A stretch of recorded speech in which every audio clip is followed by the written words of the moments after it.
पिछले कई वर्षों से उत्तराखंड में आ रही प्राकृतिक आपदाओं के बाद जल विद्युत परियोजनाओं को स्थानीय लोग शंका की निगाह से देख रहे हैं। इन परियोजनाओं के तहत बनने वाले सुरंग और डैम के कारण कई गांवों का अस्तित्व खत्म हुआ है। आपको याद होगा, कुछ महीने पहले हमने जौनसार बावर का एक लोहारी गांव जल विद्युत परियोजना के कारण पूरी तरह डूबते हुए देखा। बागेश्वर की सरयू नदी पर बनी परियोजना के कारण वहां कई गांव बरसात के वक्त खतरे की जद में आ गए थे। एक पुरानी संस्कृति हमेशा के लिए खत्म हो गई थी और हजारों लोगों ने अपने पुश्तैनी गांव खो दिए थे। लेकिन क्या एक बार फिर से ऐसा होने जा रहा है? इसे जानने के लिए देखिए हमारी एक खास रिपोर्ट।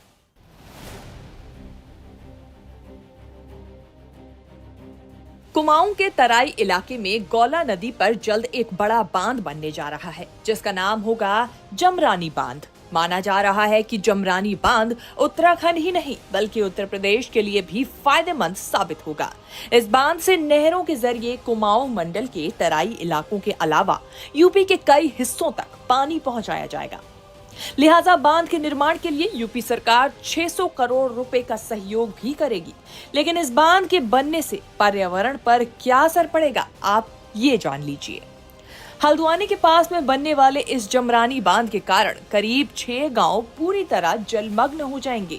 ये गांव तिलवारी, मुरकुड़िया, उड़ुवा, गनगाड़, पनियाबोर और पस्तोला हैं। यहाँ से करीब 1400 परिवार पूरी तरह विस्थापित हो जाएंगे। उत्तराखंड में बनने वाले जमरानी और पंचेश्वर जैसे बड़े बांधों को लेकर मैग्सेसे अवार्ड विजेता और जल पुरुष राजेंद्र सिंह ने पिछले वर्ष चिंता जाहिर की थी। उन्होंने कहा था कि उत्तराखंड के लिए बड़े बांध बनाना विनाशकारी साबित हो सकता है। उत्तराखंड में बड़े बांधों की जगह छोटे छोटे बांध बनाए जाने चाहिए। उन्होंने कहा था कि उत्तराखंड में हिमालय की परंपरागत जल संरक्षण को आधुनिक जरूरतों के मुताबिक इस्तेमाल कर छोटे प्रोजेक्ट बनाए जा सकते हैं। इस तरीके से पहाड़ की प्रकृति का शोषण भी रुकेगा और प्रदूषण को भी काबू किया जा सकेगा। वहीं इन तमाम चिंताओं के बीच केंद्रीय रक्षा राज्य मंत्री अजय भट्ट के इस बयान ने पर्यावरण संरक्षकों की चिंता बढ़ा दी है। पूरी तरह से स्वीकृत हो चुका है, अब मात्र एक मोहर लगनी बाकी है। पहले तो यह एडीबी को दिया गया था। एडीबी 2025 के बाद इसमें काम करने वाली थी।